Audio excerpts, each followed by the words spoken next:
अनुशासन, शिक्षा और देश प्रेम किसी भी राष्ट्र को महानता की पराकाष्ठा तक ले जा सकते हैं। जापान इसका सबसे सुंदर और सटीक उदाहरण है। श्री विश्वकर्मा कौशल विश्वविद्यालय के कुलगुरु प्रोफेसर दिनेश कुमार जी मेरे साथ इस वक्त उपस्थित हैं, जो हाल ही में अपनी जापान यात्रा करके आए हैं और उनका एक बड़ा लंबा अनुभव है।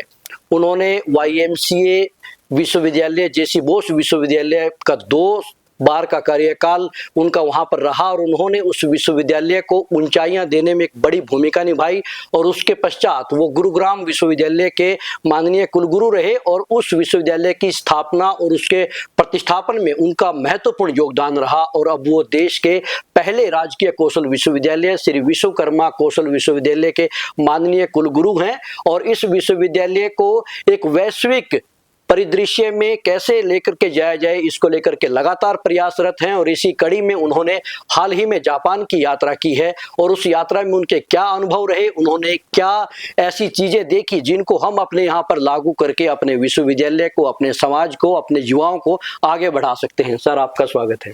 Thank you. सर, कौन सी ऐसी चीजें आपको लगती है कि जापान से हमें ग्रहण करनी चाहिए? जैसे जापान एक महान राष्ट्र है, कैसे हम अपने देश में उन चीजों को लागू कर सकते हैं? देखिए, मैंने भी आज से पहले, आप जापान जाने से पहले केवल सुनता था जापान के बारे में कि जापान एक बहुत ग्रेट कंट्री है और ऐसे ही जापान के अलावा मैं जर्मनी के बारे में सुनता था और वाकई में मैं जब जापान गया तो मुझे जाके लगा कि कोई गलत बात नहीं है। स्वामी विवेकानंद जी जब जापान गए तो उन्होंने वहां पर देखा कि जापान एक ऐसा कंट्री है जो इतना अनुशासन के साथ चलता है, इतना इनोवेटिव है, इतना देश प्रेम के साथ में वहां के लोग हैं और उन्होंने तभी ये बात कही कि हर व्यक्ति को, जो हमारे हिंदुस्तान के हैं, उनको भी एक बार जरूर जापान जाके देख के आना चाहिए। तो मैं बड़ा सौभाग्यशाली हूँ कि शायद वही जो स्टेटमेंट उन्होंने दी उसी के माध्यम से मेरे को भी एक बार जापान जाने का मौका मिला और वाकई में वहां पर जो चीजें स्वामी विवेकानंद जी जो उस समय कहते थे, मैंने भी अपनी इस विजिट में वो सारी चीजें बहुत नजदीकी से देखी। मैं बताना चाहता हूं कि जब हम गए तो वहां हर चीज इतनी टाइम से चलती है कि यहाँ पर तो लोग कहते हैं कि मिनट भी यदि लेट डिले हो जाए तो भी कोई फर्क नहीं पड़ता। वहां सेकंड टू सेकंड काम करती हैं। जब ट्रेन होती थी तो कभी कभी हम जब स्टेशन पर खड़े होते थे तो लगता था कि आज 5:20 और 5 सेकंड पर ट्रेन आनी है और 5 सेकंड पहले तक कुछ भी वहां हलचल नहीं है और तो मैंने सोचा आज तो ट्रेन पक्का लेट होगी। जो शेड्यूल है वहां सेकंडों में है, सेकंडों में है जी। ये कमाल की बात है। तो देख के ऐसा लगता है कि वो कंट्री वाकई में ग्रेट कंट्री है और जिस तरीके से उन्होंने अपने देश को सफाई की डायरेक्शन में भी जो लगाया है वो भी एक ग्रेट चीज है। ये वाकई में हमारे देश में मैंने देखा है कि इतने सारे हम चारों तरफ डस्टबिन रखते हैं लेकिन फिर भी गंदगी के ढेर लगे हुए हैं। वहां पर आपको कोई डस्टबिन नजर नहीं आएगा और फिर भी साफ सुथरा कंट्री। तो ये सारी चीजें एक अनुकरणीय है।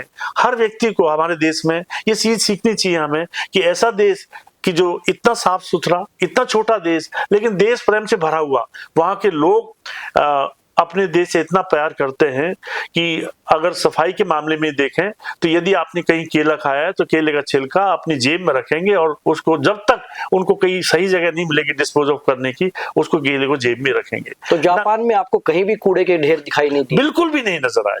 मैं टू माई अटर सरप्राइज कमाल था कि मैं कभी कभी परेशान भी होते थे कि भाई हम कहाँ फेंकें इस चीज को, क्योंकि हमें आदि नहीं है कि उनको अपनी जेब में रखें, अपने थैले में रखें। लेकिन आने के बाद 5-6 दिन में हम भी उस ट्रेनिंग के माध्यम से सीख गए थे कि कोई भी चीजें अपनी जेब में रखनी है।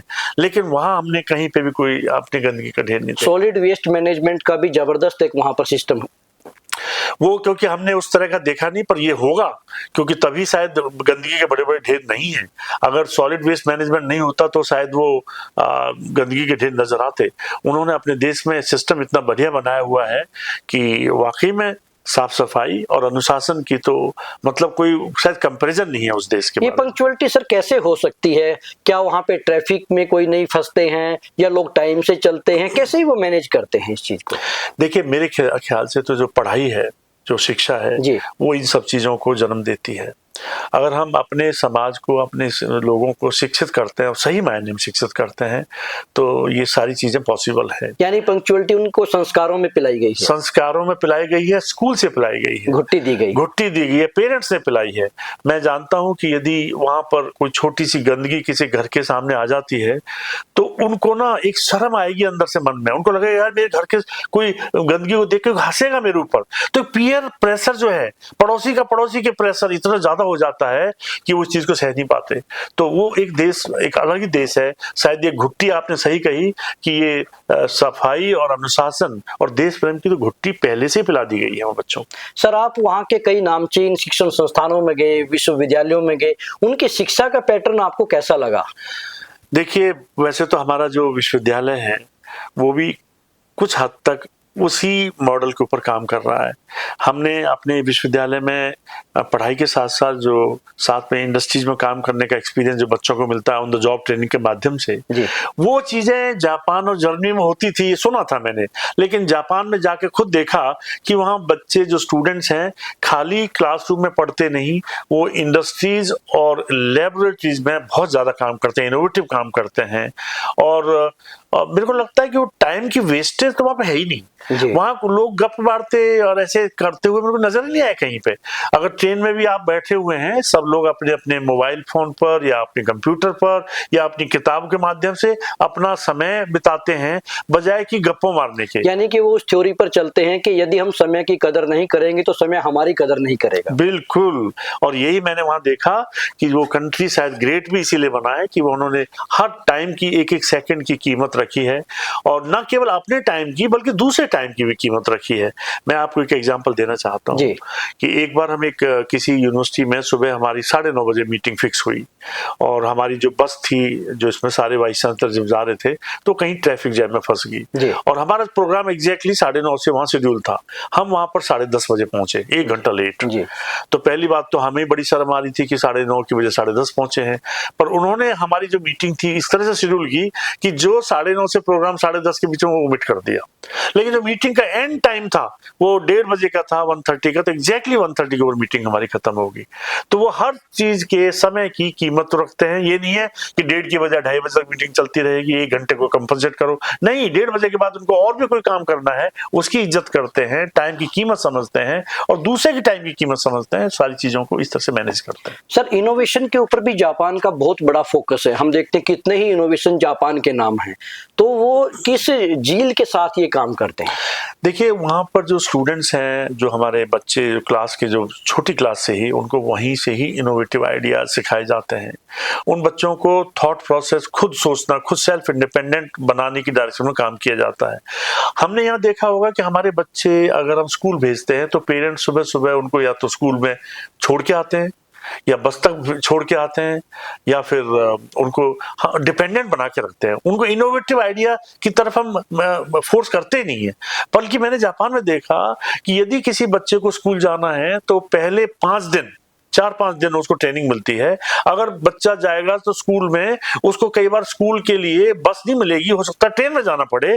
तो स्कूल से बच्चा अपना 5 साल का बच्चा घर से बाहर निकलेगा, ट्रेन के स्टेशन पर पहुंचेगा, ट्रेन से ट्रेन पकड़ेगा, ट्रेन पकड़ के दूसरे शहर में जाएगा। 5 साल का बच्चा या 7 साल का बच्चा ऐसा करता है, और वो इतने एक्सपर्ट हो जाते हैं, उनको ट्रेनिंग ऐसी मिल जाती है कि राइट बिल्कुल कहीं पे उतरना है, कभी गलती नहीं करते। और गलती हो भी जाती है तो वहां दूसरे जो पेरेंट्स हैं, जो बड़े सीनियर जो लोग हैं, वो कभी कभी उसको बच्चे को हेल्प भी करते हैं सही डायरेक्शन में। मैंने कोई वहां पे चोरी शिकारी कोई ऐसा सीन ऐसा देखा ही नहीं पिछले मतलब 7-8 दिन वहां जब हम रहे, कि मेरे को कभी कहीं कोई चीज आपकी कोई खो जाए, गिर जाए, तो आप अगर पता चल जाए कि आपकी चीज वहां गिरी तो आप आधे घंटे बाद वापस जाओगे तो आपकी चीज वहीं मिल जाएगी आपको।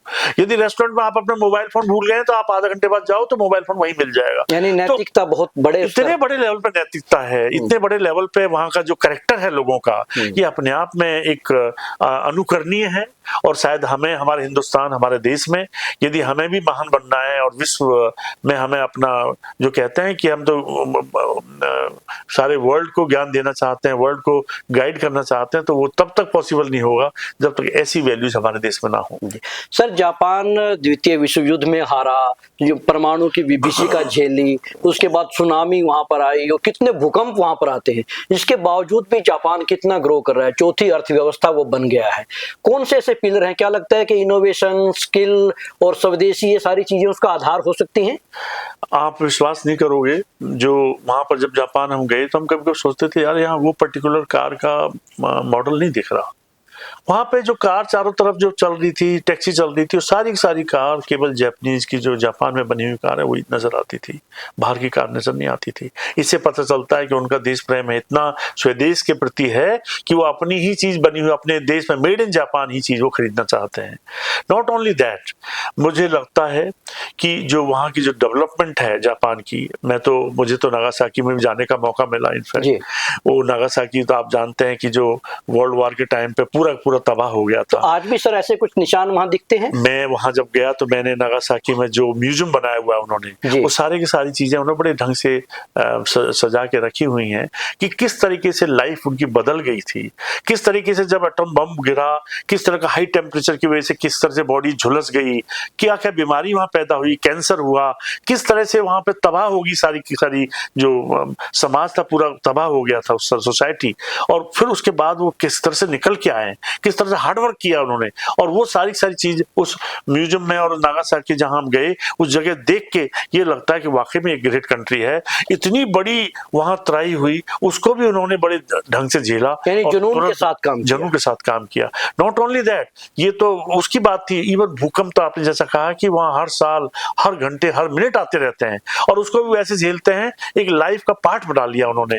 कभी भी वो देश के लोग वहां छोटी बात नहीं सोचते, वो हमेशा कहते हैं we can do it, we will do it. Sir, Japan की सुंदरता बड़े उसके भी चर्चे हैं, वहाँ की प्रकृति, कुदरती नज़ारे, तो बड़ी साफ सुथरी नदियाँ, ये सारी चीजें आपको कैसी लगी? वहाँ का वेदर? देखिए, वेदर तो हम भी सर्दियों के टाइम पर गए थे, बहुत ठंड थी नो डाउट, लेकिन वहाँ पर आप सब जानते हैं कि सफाई तो इतनी ज्यादा है कि सारी चीजें साफ सफाई नजर आती है। जैसे होता है ना फिल्मों में, हम कभी सोचते हैं केवल दिखती हैं, वो चीजें वाकई में प्रकृति इस तरीके से है। पानी है तो बिल्कुल नीला कलर का पानी नजर आएगा, और ऐसी आसमान भी नीला। मैं कभी कभी सोचता हूँ कि दिल्ली में मुझे आसमान में तारे नजर नहीं आते थे, वहां पे आसमान में अगर बरसात नहीं हो रही है, बादल नहीं है, तो तारे नजर आते थे। क्या वही पुराना आसमान नजर आता है जो हम गाँव में जब रहते थे बचपन में, छत के ऊपर सोते थे तो पूरा क्लियर विजिबल होता था, वो जापान में हमें नजर आया कई साल बाद। और ऐसी साफ सफाई मैंने शायद मैं कई देशों में रहा हूँ, मैं विदेश में यूरोप में भी रहने को मिला, कैम्ब्रिज में रहा, बहुत साल पढ़ा, लेकिन सर जापान जैसा कल्चर अपने आप में एक ग्रेट कल्चर है, ऐसा देखने को नहीं मिला। अभी आपने हाल ही में अपने विश्वविद्यालय परिसर में 11,000 पौधे लगाने की एक शुरुआत जो की है, क्या कहीं ना कहीं ये भी एक मोटिवेशन है कि यहाँ पर्यावरण अच्छा हो, हरियाली हो, खूबसूरती हो? देखिए, ये तो बात सही है कि हमारे university almost already double education model के ऊपर काम करती है, डुअल एजुकेशन मॉडल है कि हम पढ़ाने के अलावा स्किल भी साथ देते हैं। तो कहीं ना कहीं ये सारी चीजें प्रेरित करती है कि जापान के विजिट में देखा कितनी हरियाली, वो कितनी ग्रीनरी मेंटेन करते हैं। पर अदरवाइज भी हम चाहते हैं कि हमारे विश्वविद्यालय को इतना ग्रीन बन जाए कि ये ऑक्सीजन का एक तरह से यहाँ पर वेयर हाउस बन जाए, कि लोग आए यहाँ पर कुछ दिन बिताएं यूनिवर्सिटी में तो एकदम से परफेक्टली ऑल राइट होके जाएं। ये मेरा मानना है कि जो हमारे प्रोफेसर भी कहीं दूर से पढ़ाने के लिए आए, कुछ विजिटिंग प्रोफेसर आए,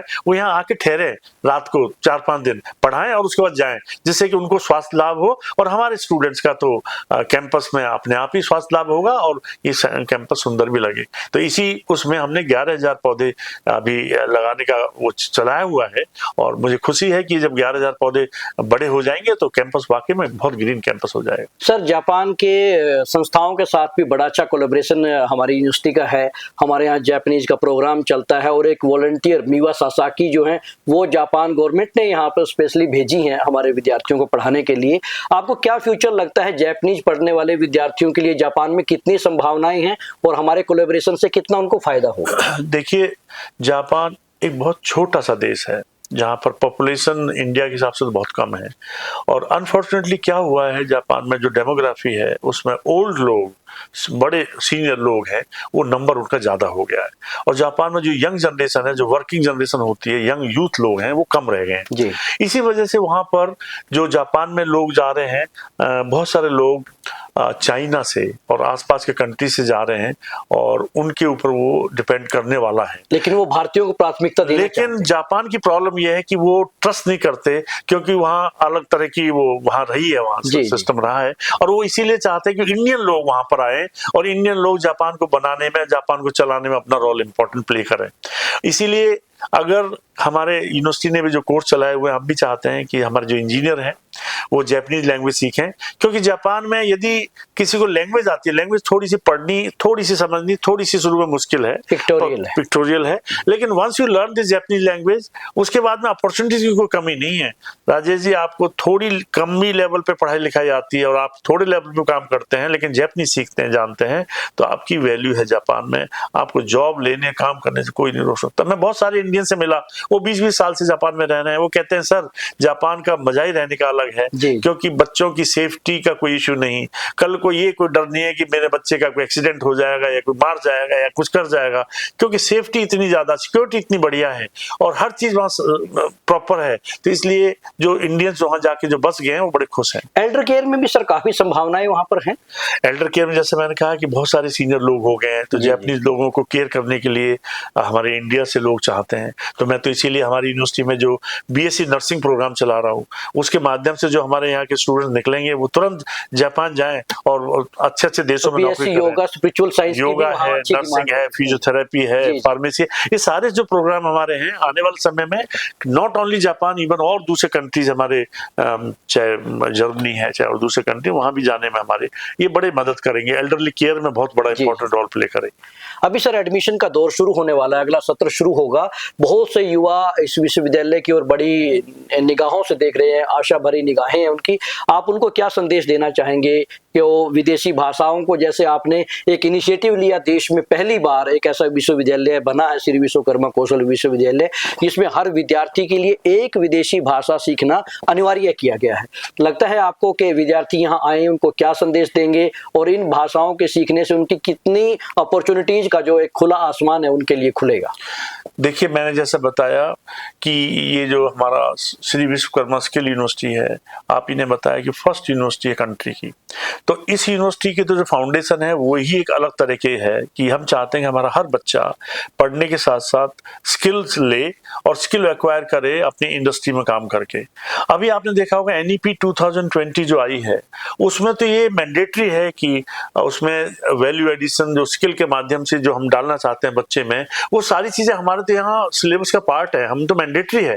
और फॉरेन लैंग्वेज का सीखना भी इसलिए हमने मैंडेटरी किया है, क्योंकि हम समझते हैं कि हमारा जो बच्चा स्टूडेंट है वो केवल देश के लिए नहीं, प्रदेश के लिए नहीं, ये पूरे ग्लोब के लिए है।